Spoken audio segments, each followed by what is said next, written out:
কিডন্যাপের পর মধ্যযুগীয় কায়দায় শিশুটির উপর চালানো হয়েছে অবর্ণনীয় নির্যাতন। সারা শরীর জুড়ে শত শত কামড়ের দাগ, দেওয়া হয়েছে কয়েল ও সিগারেটের আগুনের ছ্যাঁকা, প্লাস দিয়ে তুলে নেওয়া হয়েছে আঙুলের নখ। এমন বর্বর ঘটনা ঘটেছে পাবনা থেকে কিডন্যাপ হওয়া শিশু সোয়াইবের সাথে। সারা রাতেও ঘুমায় না, শুধু ওগুলোই ওর মাথার মধ্যে শুধু ঘুরপাক করে।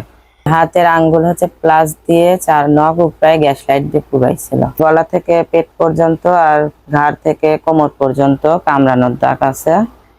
আর এই ডানা থেকে এই হাত পর্যন্ত, এই ডানা থেকে এই হাত পর্যন্ত সিগারেট আর কয়েলের ছেঁকা। আর কোমর থেকে পায়ের গিরা পর্যন্ত সিগারেট আর কয়েলের ছেঁকা। আর 2 জায়গায় থোড়ার উপর 2 জায়গাতে কামড় মারা আছে। এভাবে নির্যাতনের পর সোয়াইবকে দিয়ে জোরপূর্বক করানো হয়েছে ভিক্ষা। প্রথমে মায়ের অসুস্থতার কথা বলিয়ে খুলনা অঞ্চলের বিভিন্ন জেলায় ভিক্ষা করানো হতো। এভাবে ভিক্ষা করতে রাজি না হওয়ায় মধ্যযুগীয় কায়দায় শিশুটির উপর চালানো হয় শারীরিক নির্যাতন। একটু কাটে দিতে না, না খাবার একটি কামু মারতে, সিগারেটে আগুন দিয়ে পোড়াতে, গোলপে আগুন দিয়ে পোড়াতে। রাতে শুয়ে থেকে আমাকে অনেক কথা বলছে। ওকে দিয়ে এখানে নিয়ে গেছে, মোংলা নিয়ে গেছে, ফুলবাড়ি নিয়ে গেছে, তারপরে ওই যে ফকির বাড়ি না কি বলে ওখানে নিয়ে গেছে, নিয়ে গিয়ে ভিক্ষা করাইছে।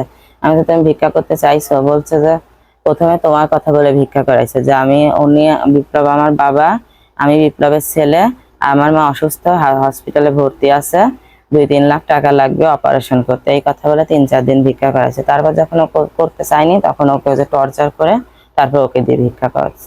সারাদিন ভিক্ষা করানোর পরেও সোয়াইবকে খেতে দিত না কিডন্যাপার পাষণ্ড বিপ্লব। শিশু সোয়াইবকে দেখে মায়া হলে যদি কেউ কিছু কিনে দিত, সেই খাবার খেয়েই কোনোভাবে বেঁচে ছিল শিশু সোয়াইব।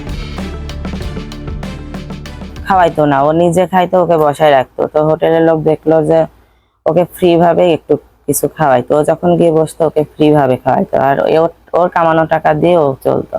অবশেষে পাবনা থেকে কিডন্যাপ হওয়া শিশু সোয়াইবকে তথ্য প্রযুক্তি ব্যবহার করে উদ্ধার করেছে পুলিশ। সেই সাথে গ্রেপ্তার করা হয়েছে কিডন্যাপার বিপ্লবকে। এই ঘটনার পর শিশু সোয়াইব তার মায়ের কাছে বলে, বিপ্লবের বিচার চাই না, চাই ফাঁসি। বিচার না, ফাঁসি। বিচার দিয়ে কোনো লাভ নাই। মানে ও বোঝাচ্ছে তো বিচার, যেমন বিচার তো এই যে একটা সালিশ আসলো, লোকজন আসলো, বাড়ি ভর্তি, মীমাংসা করে দিল, হয়ে গেল। এই পরিবারও মীমাংসা, এই পরিবারও মীমাংসা, ওইটাই বোঝাচ্ছে। তো বিচার তো হলে হবে না, ফাঁসি দিতে হয়। ফাঁসি দিলে তো আর কারোর কোনো বাচ্চার ক্ষতি করতে পারবে না।